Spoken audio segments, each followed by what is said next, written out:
আমার ভাইয়েরা, আমার বন্ধুরা, বিশ্ব নবীর আদর্শ লালন করতে গিয়ে আল্লামা দেলাওয়ার হোসাইন সাঈদী এই পৃথিবীর জমিনে যতগুলো বয়ান দিয়েছিলেন, প্রত্যেকটি বয়ান আজকে প্রতিফলন ঘটেছে। কথা বলেন ঠিক কিনা? তিনি বলেছিলেন, কি বললেন? এ মুসলমান ভাইরা আমার, আল্লামা দেলাওয়ার হোসাইন সাঈদী সাহেব হুজুর আমাদের আইডল। গোটা বাংলাদেশ শুধু না, গোটা বিশ্বের জমিনে যত মানুষ আছে, মুসলমান যারা আছে, তাদের অন্তরের কর্ণ দিয়ে যদি একটাবার যদি আপনার কানটা তার হৃদয়ের সাথে লাগায় দেন, দেখতে পারবেন তাদের অন্তরের কোণে চিপা চাপায় তারা শুধু একটা মানুষের নাম নিয়ে কান্না করে। তিনি হচ্ছেন আল্লামা সাঈদী। সেই সাঈদী সাহেব বলেছিলেন, বেশি লাফায়ও না, 12 কোটি মানুষ পা দিয়া যখন নাড়া দেবে, মামু বাড়ি দিল্লি গিয়া পড়বা। আজকে বাস্তব জমিনে আপনারা বিলায় দেখেন, আজকে আমাদের দেশের স্বৈরাচারী শাসক এখন কোথায়? এই স্বৈরাচারী শাসক কিন্তু আজকে মামু বাড়ি দিল্লি যা অবস্থান করছে। কথা বলেন ঠিক কিনা? এ মুসলমান ভাইরা আমার, আল্লামা দেলাওয়ার হোসাইন সাঈদী আরো বলেছিলেন, যে অত্যাচার, নিপীড়ন, নির্যাতন তোমরা করতেছো, মনে রাখবা এমন একটা দিন আসবে যেই দিন তোমরা পালাতে চাইবে, কিন্তু ইঁদুরের গর্ত খুঁজে পাবে না পালাবার জন্য। কথা বলেন ঠিক কিনা? এ মুসলমান ভাইরা আমার, আজকে দেখেন, আজকে এই স্বৈর শাসকের ভূমিকা কোথায়? ইন্ডিয়া থেকে বিভিন্ন রাষ্ট্রের কাছে তিনি ভিসা চাচ্ছেন। আজকে ভিসা তো দূরের কথা, কোন রাষ্ট্রে তার নাম পর্যন্ত শুনতে রাজি না। কথা বলেন ঠিক কিনা? আজকে সেই মানুষটা আজকে যদি বেঁচে থাকতো, দেখতে পারতেন ইসলামের বিজয় হয়েছে, কিন্তু পরিপূর্ণ বিজয় হতো আর আমাদের আল্লামা সাঈদী যদি আমাদের মাঝে বেঁচে থাকতেন। কথা বলেন ঠিক কিনা? আমি যশোর বেনাপোল দিয়ে কুষ্টিয়া হয়ে সেই পিরোজপুরে গিয়েছিলাম। আল্লামা দেলাওয়ার হোসাইন সাঈদী যেদিন মারা গেলেন, আল্লামা দেলাওয়ার হোসাইন সাঈদী যেদিন মারা গেলেন, তার পরের দিন আমি গেলাম। সেই দিন দেখেছি এই দেশের প্রশাসনের কুকুরগুলোরে পথে পথে আমাদেরকে বাধা যেতে দেওয়া হবে না, খুব কষ্ট করে টেকনিক করে, আবার কত জায়গায় টাকা পয়সা দিয়া বিভিন্ন রকমের পেরেশানি ঝামেলা মুক্ত করে আল্লামা সাঈদী হুজুরের কবরের পাশে দাঁড়ায়া আমরা কিন্তু কবর জিয়ারত করেছি। আল্লাহু আকবার বলেন। যাইতে গেলে কয়েক ঘন্টা লেগেছে। আজকের সকাল 11টার সময় এখান থেকে রওনা দিয়েছিলাম।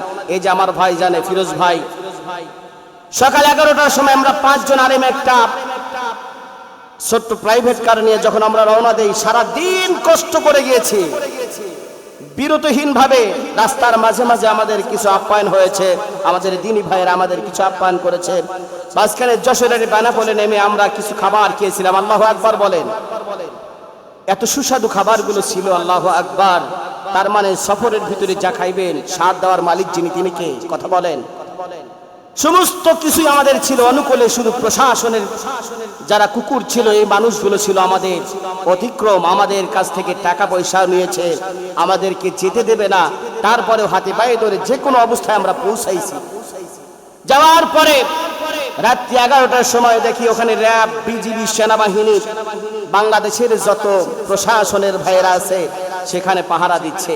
রাত বাজে 11:40। 11:40 সময় আমরা যখন সেখানে গাড়িটাকে স্ট্যান্ড করলাম, স্ট্যান্ড করার পরে যখন নামলাম, দেখতে পাইলাম কবরস্থান এত সুন্দর করে। সেখানে 2টা কবর আমার চোখে পড়েছে। পাশেই মসজিদে, যে আমাদের মসজিদের মতো, এই মসজিদের পাশেই সুন্দর একটা কবর। কবরটাকে উঁচু করে দেওয়া হয়েছে, কারণ ওই দিন ছিল বৃষ্টির রাত। বৃষ্টি পড়তে পড়তে কবরটাকে শীতল করে দিয়েছে। আর ওই জায়গার ভিতরে কবরের উপরে কিছু ঘাস, অর্থাৎ ওই জায়গার ভিতরে আমি দেখেছি আমাদের এলাকার যে পানা, এই কচুরি পানার মতো, সেখানে পানাগুলো না, আলাদা পানা, সেই পানাগুলো দিয়ে কবরের উপরে সুন্দর করে রেখে দিয়েছে। আল্লাহু আকবার বলবেন না? মনে হচ্ছে কবরটা এত সুন্দর ঝলমল করছে, হাসছে। আল্লাহু আকবার। সারাদিন পরিশ্রম, ক্লান্ত, কোথাও থামি নাই। ক্লান্ত শ্রান্ত শরীর নিয়ে যখন আল্লামা দেলাওয়ার হোসাইন সাঈদী হুজুরের পাশে যখন আমরা নামলাম, নামার পরে যখন সূরা ফাতিহা তেলাওয়াত করলাম, তার আগে বলে প্রশাসন আমাদের যে ব্যবহারগুলো করেছে এটা আপনারা জানেন কেমন করতে পারে, কারণ ওই সময় তো তার জানাজা পড়াটাও নিষিদ্ধ ছিল বাংলার আইনে, কথা বলেন ঠিক কিনা? যারা গিয়েছিল তারাও সেই দিন স্বৈরাচারী ভূমিকা পালন করেছে, মানে আমরা জুলুমের শিকার হয়েছি সেদিন। পরোক্ষভাবে বাংলাদেশের একজন মানুষের জন্য গোটা পৃথিবীতে বিভিন্ন জায়গায় গায়েবানা জানাজা পর্যন্ত হয়েছে, কথা বলেন ঠিক কিনা? আল্লামা সাইদি হুজুরের সামনে যাব, প্রশাসন আমাদের ঘাড় ধাক্কা দিয়ে সরাই দিচ্ছে, যেতে দেবে না। আমরা যে কোনো ভাবে অনুকূল বা পরিস্থিতিটাকে অনুকূলে এনে, ওখানকার এক ভাই ছিল দাড়িওয়ালা, বলছে শুধু একটু মোনাজাতটাই তো করবে, কবরটা জিয়ারতটাই তো করবে, যেতে দাও। তাহলে আমরা কেমন পরাধীন রাষ্ট্রের স্বৈর শাসকের কাছে আমরা আবদ্ধ ছিলাম, কথা বলেন, বন্দী ছিলাম না? আজকে সাইদি সাহেব হুজুরের কাছে যাইতে কি পারমিশন লাগবে? কথা বলেন লাগবে? আমরা নামলাম, নামার পরে আল্লামা দেলাওয়ার হোসাইন সাইদি সাহেবের সামনে যখন নামলাম, খুব মনোযোগ মুসলমান ভাইরা, নিঃসন্দেহে আল্লামা সাইদি সাহেব একজন আল্লাহর ওলি। কারণ বাংলাদেশে এ পর্যন্ত যতগুলো বয়ান তিনি পেশ করেছেন, আজকে ইউটিউব বিভিন্ন অনলাইন সোর্সগুলো খুলে দেখেন, প্রতিটি কথা এই জমিনে মিলে গেছে, কোনো প্রকারের সন্দেহ নাই, কথা বলেন ঠিক কিনা? রাত 11:40 নামলাম, নামার পরে ক্লান্ত শান্ত শরীর, ঘুম নাই, খাওয়া নাই, পেরেশানির ভিতর দিয়ে হামলা মামলার ভয়ও আমাদের দেখিয়েছে। বিভিন্ন পেরেশানির পরেও আল্লামা সাইদি সাহেবের সামনে যখন দাঁড়ালাম, মেম্বারে বসে বলছি, ভাই প্রচন্ড গরমের ভিতরে আপনার শরীরটা টকবক করে ঘামতে থাকে, আপনি কিন্তু পেরেশান হয়ে যাবেন। পেরেশানি তো হৃদয় নিয়ে, আপনি যদি সামনে একটি সুন্দর পরিবেশের একটি নদী পান, যেখানের পানিগুলো স্বচ্ছ পরিষ্কার পানি, ঠান্ডা পানি, সেই ঠান্ডা পানির ভিতরে আপনি যদি এই গরম অবস্থায় নেমে সেই নদীর ভিতরে গোসল দিয়ে ওঠার পরে আপনার শরীরে কত প্রকারের শান্তি লাগতে পারে। মুসলমান ভাইরা আমার, সেই দিন আল্লামা দেলাওয়ার হোসাইন সাইদি হুজুরের সামনে দাঁড়ায়া দেখতে পেয়েছিলাম এই যে 24টা ঘন্টার ক্লান্তি, 16-18টা ঘন্টার ক্লান্তি মুহূর্তের ভিতরে দূর হয়ে গেল। মনে হচ্ছে পরিষ্কার পরিচ্ছন্ন একটি নদীর পানির থেকে গোসল করে এসে এই মুহূর্তে আল্লামা সাইদি হুজুরের সামনে দাঁড়িয়েছি। কোন সুবহানাল্লাহ!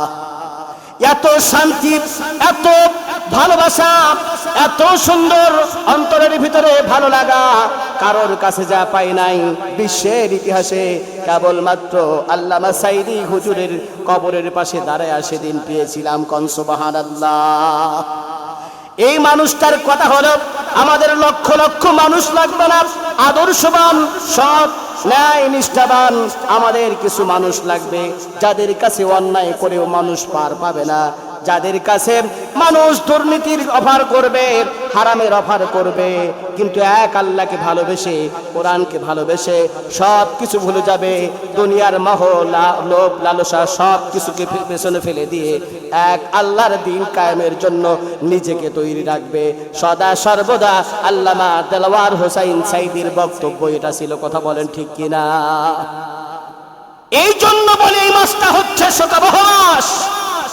এই মাসটার ভিতর থেকে আমাদের জাতির শ্রেষ্ঠ সন্তান আল্লামা দেলাওয়ার হোসাইন সাইদি চলে গেছে, কোন কুকুর বিড়াল মরে গেছে, এই জন্য বাংলাদেশ শোকাবহ পালন করবে। ইতিহাস সাক্ষ্য দিচ্ছে, বাংলাদেশের হাজার হাজার লক্ষ লক্ষ ওলামায়ে কেরাম মূর্তির বিরুদ্ধে কথা বলে সন্তান হারিয়েছে, ঘর ছেড়েছে, বাড়ি ছেড়েছে, আয়না ঘরের মতো একটি কঠিন কারাগারের ভিতরেও বন্দী ছিল, কথা বলেন ঠিক কিনা? মানুষগুলো একেবারে কারারুদ্ধ জীবন যাপন করেছে, কথা বলেন ঠিক কিনা? এই মাসটা কার জন্য? এই কারারুদ্ধ জীবন যাপন করলো কার জন্য? বড় বড় মূর্তি টানায় আছে একটা মানুষের জন্য, ঠিক কিনা বলেন? এই মূর্তির পূজা যারা করে, মূর্তির সাপোর্ট যারা করে, তারা শিরকিয়াত, তারা সরাসরি কাফের, তারা মুশরিক। মুশরিকদের সাথে মুসলমানদের কোনো আপোষ হতে পারে? মুসলমান ভাইরা আমার, সেই মুশরিকদের বিরুদ্ধে কথা বলা, সেই কি ভাস্কর্যের বিরুদ্ধে কথা বলা, হুজুরদেরকে ধরে ধরে নিয়ে মেরে ফেলা, আজকে সেই মূর্তিগুলো কোথায়? জাতি আজকে দেখাচ্ছে মাথার ভিতরে রশি টানায়া, মাথার অর্থাৎ গলার ভিতরে রশি লাগাইয়া মাথায় প্রস্রাব করে দিয়ে জাতির সামনে কেমন করে টেনে হিসড়ে নামিয়ে দিচ্ছে। দেখাতে পারবেন কেমন নির্লজ্জ, কেমন বেহায়ার মতো কাজগুলো সেদিন করেছিলেন। কি পৈশাচিক নির্যাতনগুলোই যে ওলামায়ে কেরামের উপরে হয়েছিল আপনারা তো দেখেছেন। কথা বলেন, দেখেন কি দেখেন নাই? মা সন্তান, মার সন্তান দুইজনের সম্পর্ক কত, মা থেকে সন্তানকে আলাদা করে দিয়েছে। দীর্ঘদিন এই জাতি যুদ্ধ করলো 5ই জুলাই থেকে নিয়ে 5ই আগস্ট পর্যন্ত, ঠিক কিনা বলেন? একটা মাস পরিপূর্ণ যুদ্ধের পরে আজকে স্বাধীন বাংলা দ্বিতীয়বার স্বাধীন হলো। কথা বলেন ঠিক কিনা? আমরা যদিও স্বাধীন বাংলায় ছিলাম, কিন্তু আমাদের সেদিন পরিপূর্ণ স্বাধীনতা অর্জন হয়েছিল না। স্বাধীনতা পরিপূর্ণতা অর্জন লাভ করেছে এই 2024 সালের 5ই আগস্ট সোমবারের দিন বেলা 2:30। কথা বলেন ঠিক কিনা? জাতি এই দিনকে স্মরণ করে রাখবে, কারণ এই দিনে জাতি 15 বছরের কলঙ্ক মুছতে পেরেছে। কথা বলেন ঠিক কিনা?